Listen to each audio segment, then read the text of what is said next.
groups, Pakistan actually has literally only one option, and this is what India should be on alert for, and of course must already be, and that is to stoke another Pulwama type terror attack within the Kashmir Valley, or dare I say, try something along those lines, a big impactful terror attack elsewhere in the country.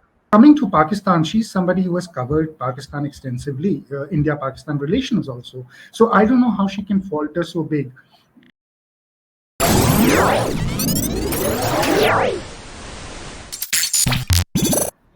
Namaste and welcome to another episode of The Questioning Mind. I'm your host Sagarika and I'm rejoined by Raja Manip today. Manip is a journalist who works very frequently in the Kashmir, Pakistan, Afghanistan regions regarding security issues, national security issues.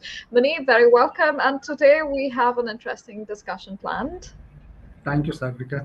Pleasure to be back again. Thanks for being here. So for the audiences, we came across this video of a famous journalist, and we just decided to discuss some of the points made here. So let me share the video. It's by Barkha Dutt, where she discusses a probable course of Pakistani action. Big question is this: as India continues to notch up a diplomatic win after win when it comes to the Jammu and Kashmir issue, what might Pakistan do next in terms of options, especially with the FATF crackdown on Pakistan in terms of asking them to crack down on terror groups? Pakistan actually has literally only one option, and this is what India should be on alert for, and of course must already be, and that is to stoke another Pulwama type terror attack within the Kashmir Valley, or dare I say, try something along those lines, a big impactful terror attack elsewhere in the country. Big question is this: as India continues to notch up. So, to be very honest, this is sounding more like an invitation and a plan rather than an analysis, and considering the things that she has been previously involved in, giving up locations during the 26/11 attacks and going to Kargil and, finding out the spots where attacks would be most feasible and suitable for the Pakistani forces.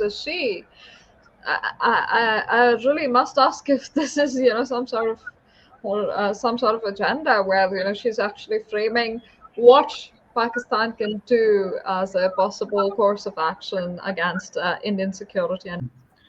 Look, this came to me as a surprise because, Barkha is somebody who has covered Kashmir extensively, and she has reported on Kashmir and on Pakistan and on, the conflict which was happening, the terrorism in Kashmir. She has extensively reported, and even after years of this experience, if this is the nuance she will come down to, I mean, that's the analysis which really she comes out with.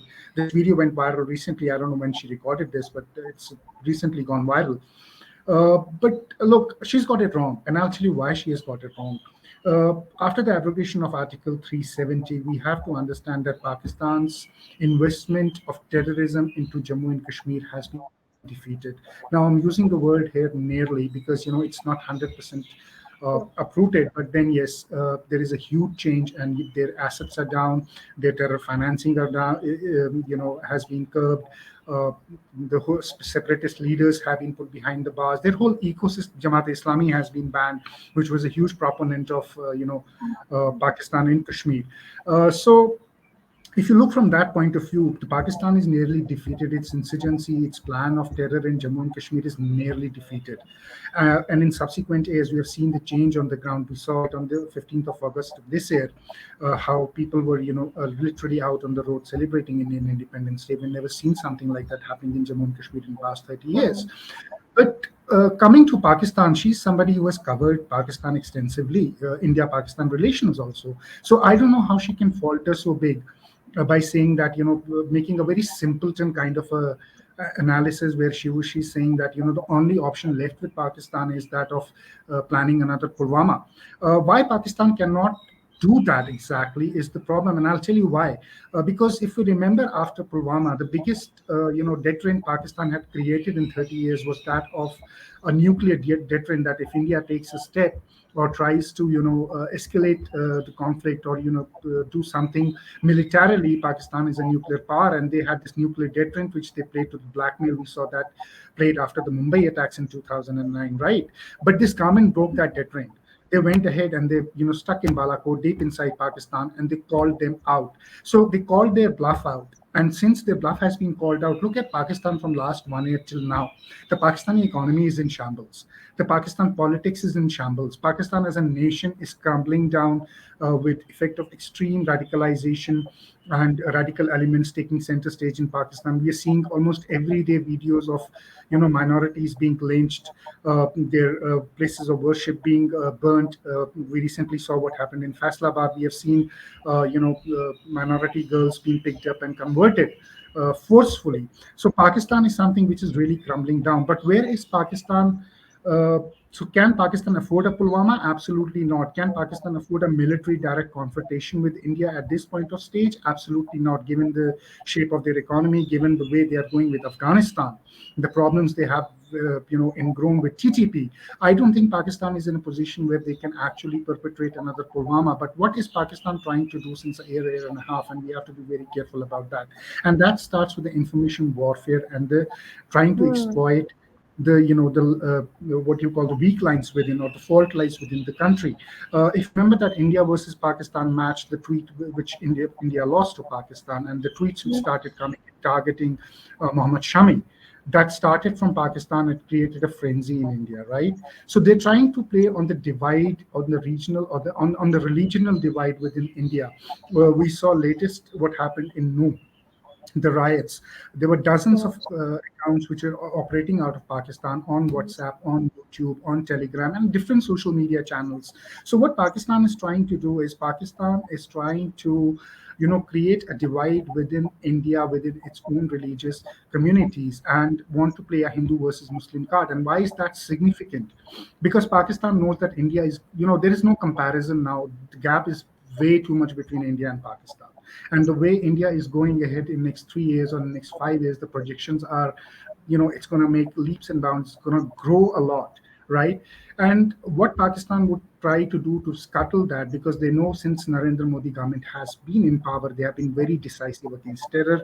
They have taken, very decisive steps when it comes to Pakistan. They've been hard with Pakistan on no terror and no talks, and they have maintained that policy throughout.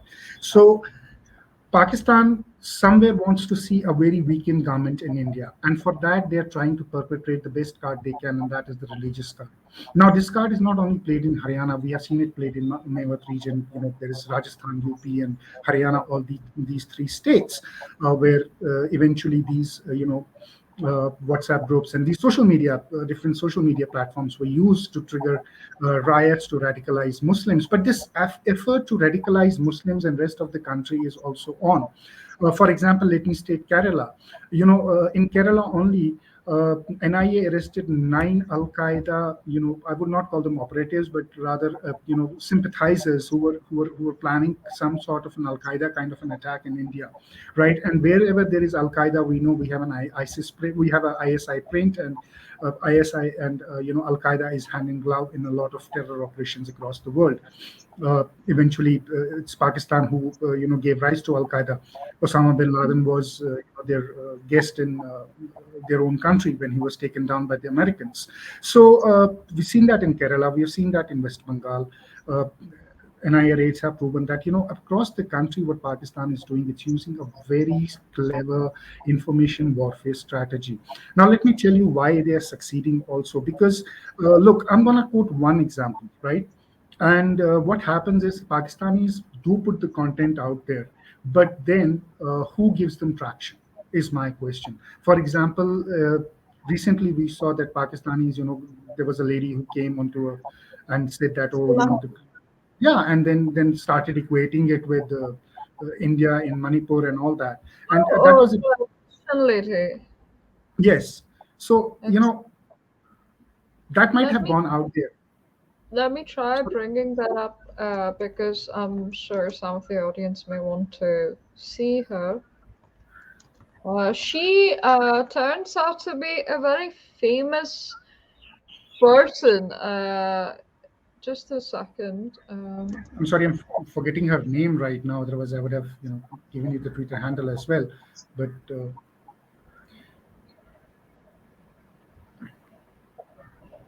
I think I may have it. Let's just discuss it, and I think I can pull it out from my Twitter also. So, for the audiences, the context is that with all the Christians being attacked in Pakistan, this Christian lady was, crying and requesting support, but at the same time saying, "Don't make Pakistan into India." Citing that somehow Pakistan is worse than India when it comes to protection of Christians. Well, in this context, it's not even comparable, but it's extremely sad that that is an impression that is considered okay somehow. yeah, even see, the problem is their obsession with India. We know that they breathe India. India is their oxygen. Basically, they live on India. Unless and until they don't talk about India and they don't talk about what is happening in India, then they don't look That inwards. is They don't look at their country, but they're constantly comparing what's happening in India and is it good or is it bad, or how we can compare with India, which is absurd. It's a theater of absurd in Pakistan, I call it. But leaving that aside, Sagarika, even their IG yesterday said the same thing. It's a video playing. जो हमारी Bible का एहतराम कदीम जो गिरजाघर main road पे मौजूद था वहां पर उसको आग लगा दी गई है। सैकड़ों बाइबलें नजर आतिश कर दी गई है। घरों से लोगों को घर कर दिया गया है। लूटमार हो रही है। वहां का जो एसी जो कि क्रिश्चियन था उसके दफ्तर को जला दिया गया। हम किधर जाएंगे? हम पाकिस्तानी नहीं है। क्यों पाकिस्तान को भी आप इंडिया बना रहे हैं? क्यों पाकिस्तान में भी मणिपुर वाला हाल किया जा रहा है? की बेइज्जती हो रही है। हमारी कुरान की बेइज्जती। rather, I mean, terrible analogy if one does not know about Because even the their situation. IG yesterday said, it's something like India has done it here, the raw has done it here. Because if the penetration of raw in Pakistan is that much, I think then Pakistanis need to put their hands up and hand over their country to India. Essentially, that's what it means. Honestly, if I'm candid with my analysis on that, they should literally put their hands up and come and just say that okay, we give up. India's takeover is complete, so we give up, right? But that's not the point. The point is that the Pakistanis might try to do that. I'll give you a very small example. There is a Twitter account called Seher Shinwari. Now, Yeah, right? she's And just I don't know why, she's but like we in India have an obsession of turning trolls into celebrities, and I'll tell you why. Seher Shinwari is nothing but a zero IQ person who has literally, I mean, she's a complete deaf person, and if you look at her followership, 70% of her followership is coming from India. What is the Indian obsession of giving validity to low life trolls, to low value trolls, and make celebrities out of them? The best way to deal with the troll is not to give them any kind of attention and they die their own death. That's the best way in information warfare to deal with low level trolls. You want to take people on. It's great to have information warfare. It's great to take people on, but take people on with substance. People who have, some kind of leeway to force a narrative onto larger public. But people like Seher Shinwari, or when we saw this video, or this video was even picked up by somebody from the Indian side and then was amplified. You don't need to amplify these things. I mean, at the end of the day, if you want to amplify these things, then come out with a rebuttal to these things. Just don't amplify their voices and give them their narrative a shape, or give their narrative a discourse, or let even be discussed in public discourse. It should not even be done. But the Pakistanis are heavily reliant on the information warfare on social media. We see on Twitter a lot of discussions which happen to and fro. regarding Pakistan and regarding India and regarding Muslims and regarding other communities in India. And we are always in this constant defying, kind of a denial mode, saying that, or defending mode, what I call it, that, you're trying to call them out, call their information warfare out. But in reality, let's talk. Whenever these videos from Pakistan come out, how much reach do they have? Who's watching it? Even the Pakistanis know that, the Pakistanis start calling them out. There are Pakistani Twitter accounts who call them out and say, for God's sake, our country is going to the bin, stop this nonsense. And, they are the ones who actually troll these accounts themselves. Let the saner Pakistanis, whether it's one account or two account or three accounts, debunk their own narrative. Why do we need to give them validation? But coming back to the topic where Barkha has got it wrong, Barkha has completely got the terrorism point wrong. I'm not saying that they're not going, the terrorism threat in India is not high. It is, but Pakistan is perpetrating it very, very, very cleverly. They're doing it in a way where the footprint of Pakistanis is not there, like Lashkar-e-Toiba's, overhand of Lashkar-e-Toiba or Jaish-e-Mohammed or somebody. They're playing it a very different game, and the game they are playing is through Middle East, right? They're Mm. playing a different game this time, and they're basically, eventually what they're trying to do is they're trying to radicalize uh, some youth among the Muslim community, and they're trying to widen that gap. Why they want to trigger a riot in India? Let me tell you, because any riot in India is detrimental to its growing economy. Sagarika. The way this Prime Minister Narendra Modi, the Honorable Prime Minister Narendra Modi, has envisioned India in next 5 years to a decade, right?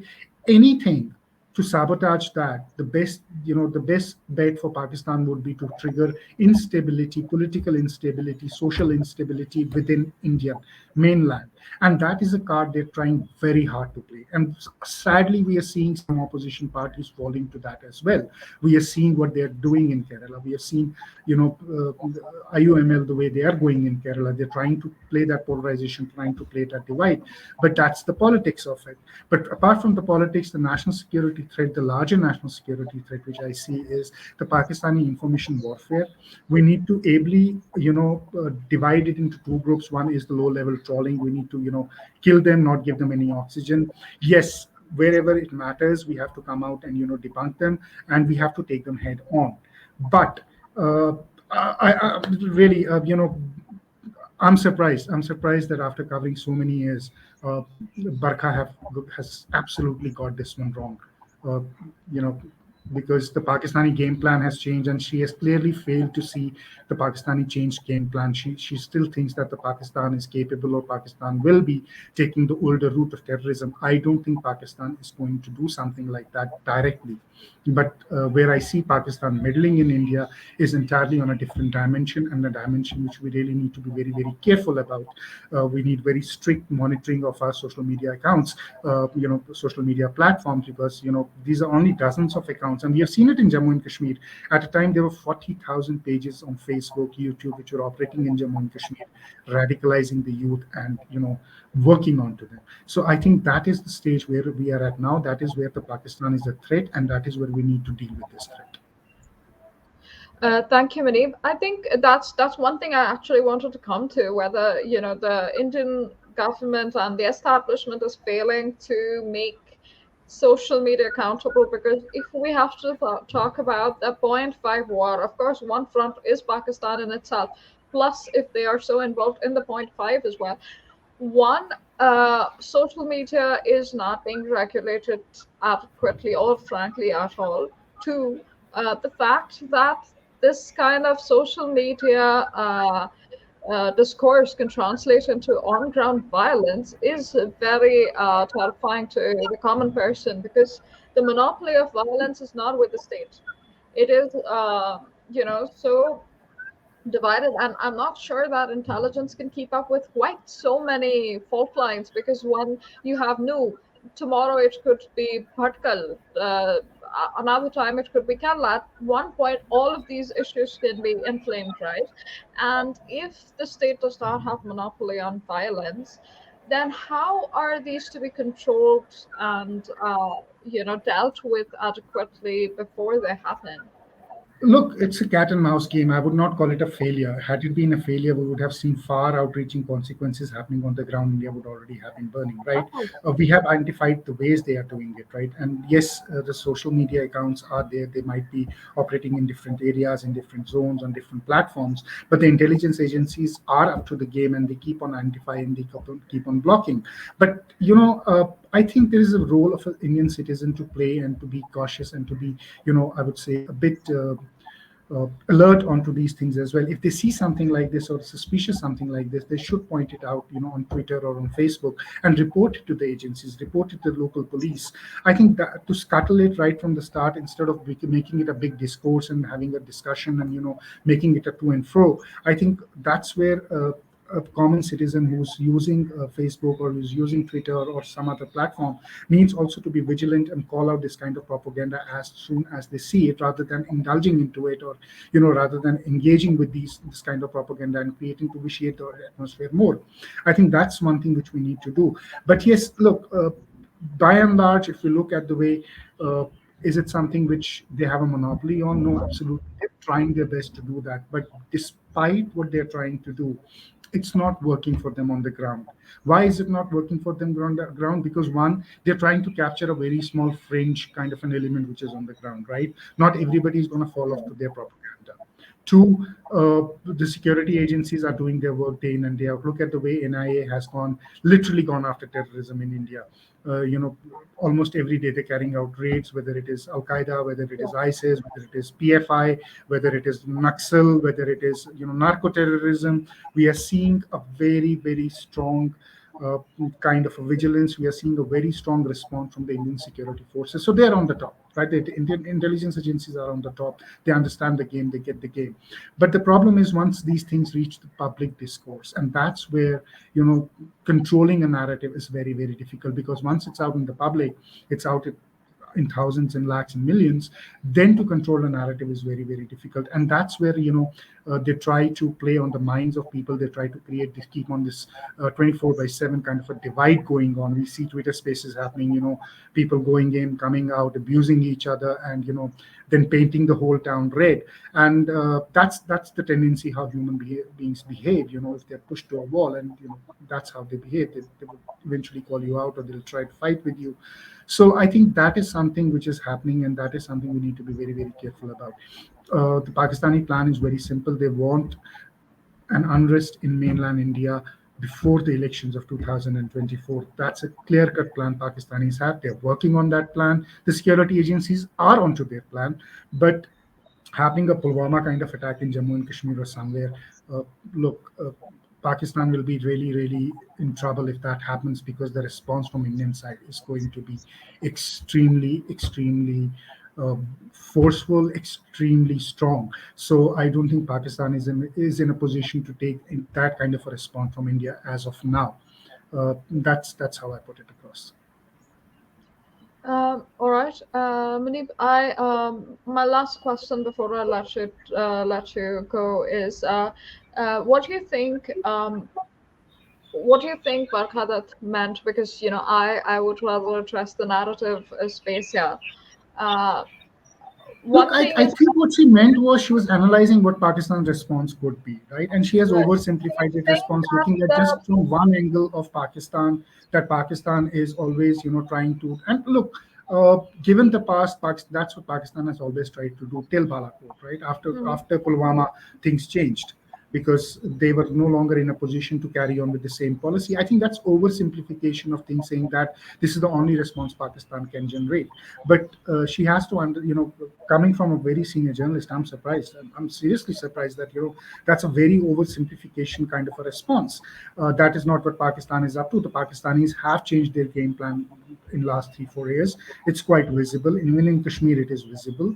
So I don't know what her oversimplification analysis was based on. I really don't know. Um, right. So apart from the terrorist attack, so we address the fact that the terrorist attack is not very possible, and we see that yesterday there were 8 people arrested in Kashmir. Today there's 2 more arrests, and there's quite a few of the old guard that are somehow disappearing in Pakistan as well. Sadr Hussain was killed a few days ago. This other guy, Khalid, something was also killed. But some of these are major players, have been major players in the region of Kashmir. So my final question is essentially when Barkhadat was saying that terrorism is the one thing that Pakistan can continue to leverage against the region. That's not true according to you, because any major attack will be responded to with great force against Pakistan by India, as seen during Balakot. Uh, is there any other way apart from information warfare where she completely failed to mention that, so thanks for bringing that up. They are doing a pretty intense job with information warfare, but any other way for them to exploit the fault lines or that Barkha missed and that is being already addressed by the forces? Look, I'll tell you something. I'm not saying that terror attack is not a possibility. I'm saying that Pakistan directly is not going to perpetrate something they did in Pulwama. Right now, when I talk about terror attacks, when I talk about what Pakistan's intentions are, obviously Pakistan's intentions are twofold. Not only one, to trigger riots, also to look at people. Let's call them ISIS style attacks or lone wolf. I would refer to them as lone wolf attacks than ISIS attacks. Right.